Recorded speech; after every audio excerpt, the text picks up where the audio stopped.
All India Radio presents Morning News.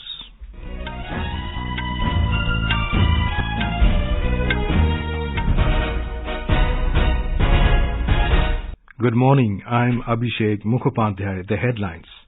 Prime Minister Narendra Modi to flag off world's longest river cruise, MV Ganga Vilas at Varanasi.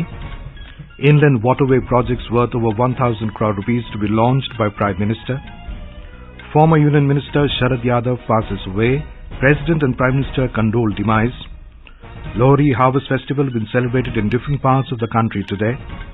Men's Hockey World Cup kicks off in Bhubaneshwar today. Argentina plays against South Africa in the opening match.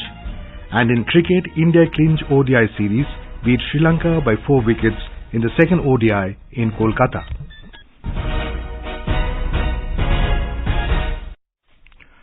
Prime Minister Narendra Modi will flag off the world's longest river cruise, MV Ganga Vilas, and will inaugurate Tent City at Varanasi at 10:30 a.m. today via video conferencing.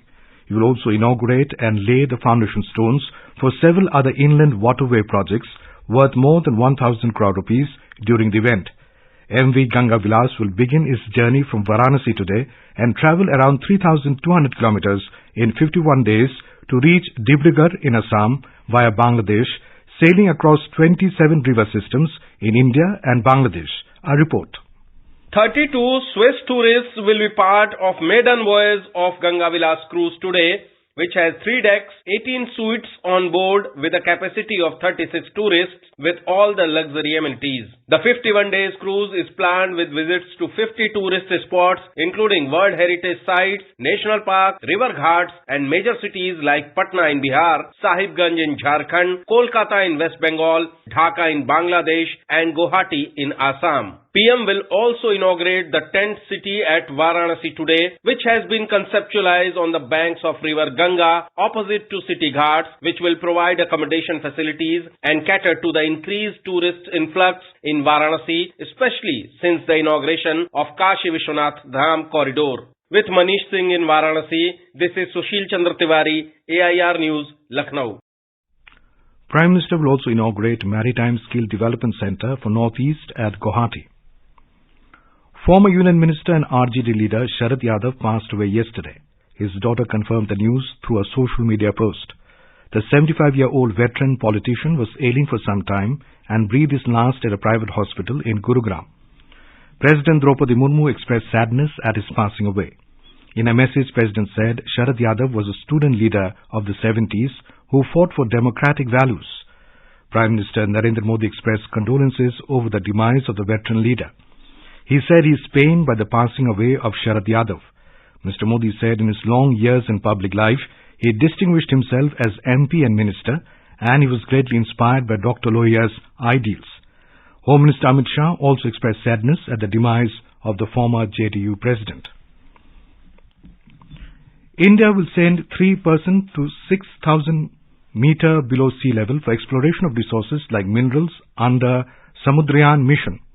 Earth Science Minister Dr. Jitendra Singh said a vehicle called Matsya 6000 will carry 3 persons and this mission is expected to be realized in the next 3 years.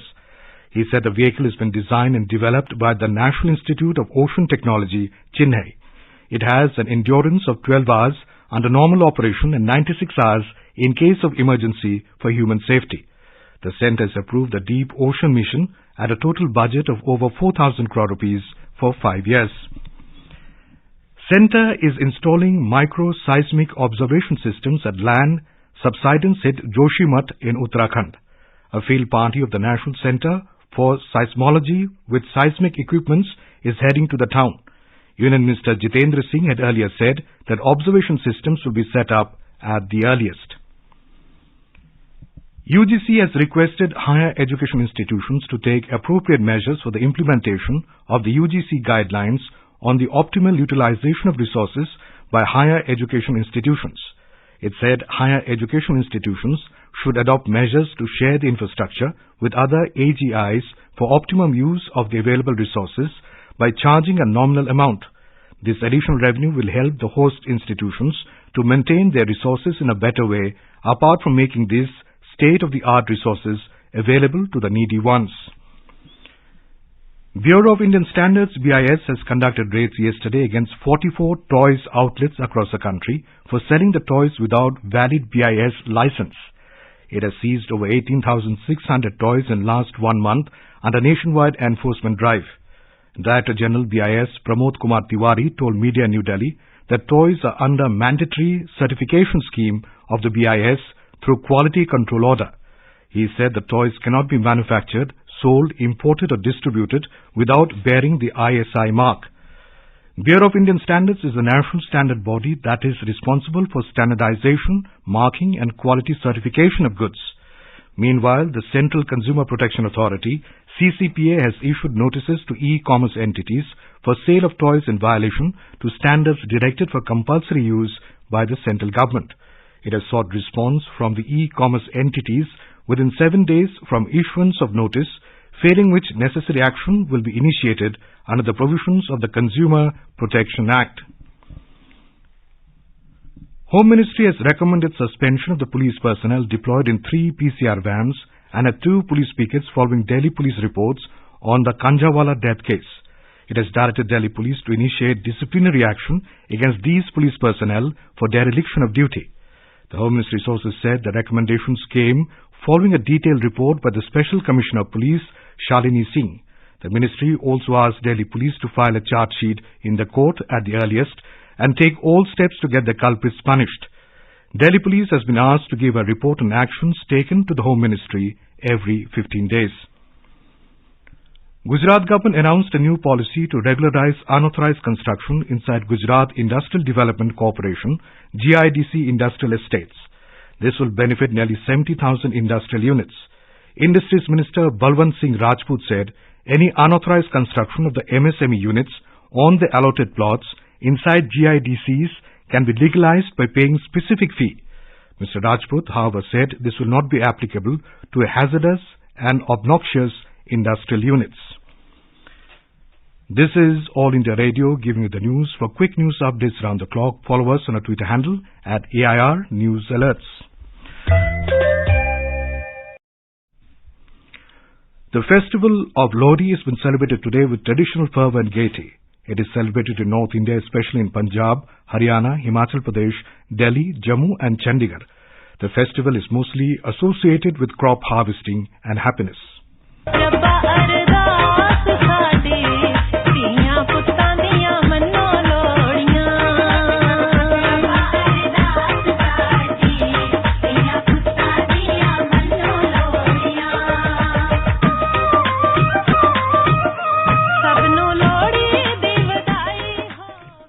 President Draupadi Murmu has greeted fellow citizens on the occasion of Lohri. In a message, the President wished that all these festivals bind different communities of India in the bonds of love, harmony and affection and bring happiness and prosperity to all. Vice President Jagdeep Dhankar has also greeted the citizens on the occasion of Lohri. In his message, Vice President said, known by different names across various parts of India, these festivals symbolize the essential unity underlying a rich cultural diversity. Petroleum and Natural Gas Minister Hardeep Singh Puri expressed confidence over the country's green hydrogen policy and said India will produce 4 metric ton green hydrogen annually. He added that it will also accrue 1 lakh crore rupees of cumulative fossil fuel import savings by 2030. Attending the 11th Confederation of Indian Industry Bioenergy Summit in New Delhi yesterday, he said that for a country like India, it is also important to focus on availability and affordability in energy security. Speaking on the country's carbon net zero emissions by 2070, the minister said that public sector oil marketing companies are already gearing up for the change in energy source and use. Over 1,000 Indian peacekeepers serving with the United Nations mission in South Sudan, UNMISS, were awarded United Nations medals for the exceptional service.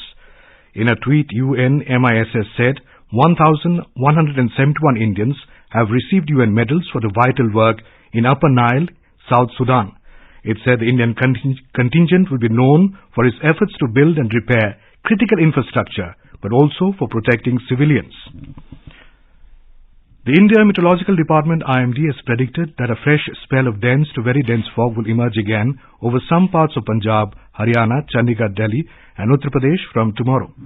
It said due to continuation of prevailing light winds and high moisture near surface over Indo-Gangetic plains, dense to very dense fog is likely to continue in some parts of Bihar. The dense fog is also very likely in isolated pockets over West Bengal, Sikkim, Odisha, Assam, Meghalaya and Tripura. Due to fog, over 24 trains are running late in the northern railway region. IMD said no significant change in minimum temperatures is likely over many parts of northwest India and adjoining central India to the next 48 hours. It said currently temperatures have increased in northwest India due to a western disturbance.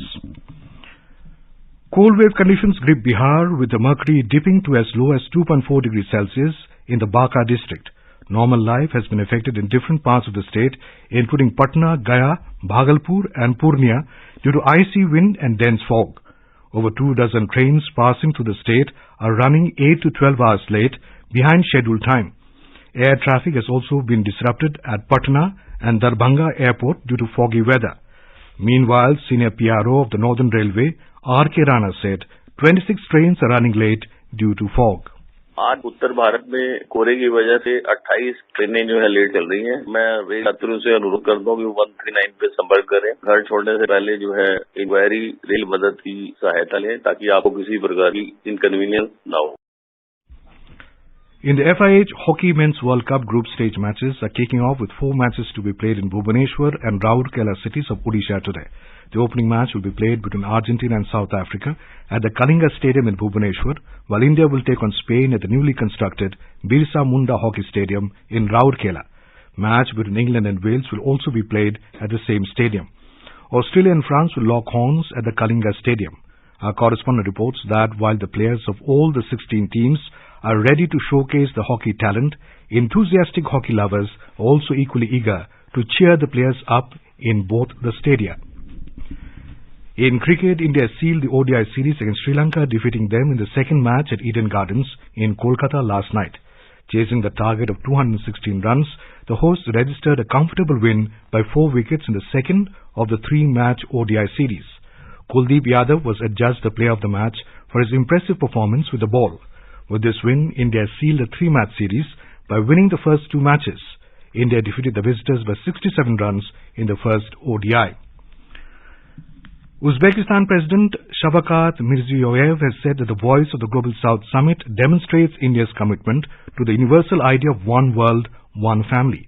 In his virtual address at the inaugural Leaders Session of Voice of Global South for Human-Centric Development, Mr. Mirziyoyev said the event will make a significant contribution to the success of India's G20 presidency. And now, for a look at today's newspapers, it's over to Vaibhav Jyotsna Srivastav. Thank you, Abhishek. Global South must set global agenda, says Prime Minister, leads Hindustan Times.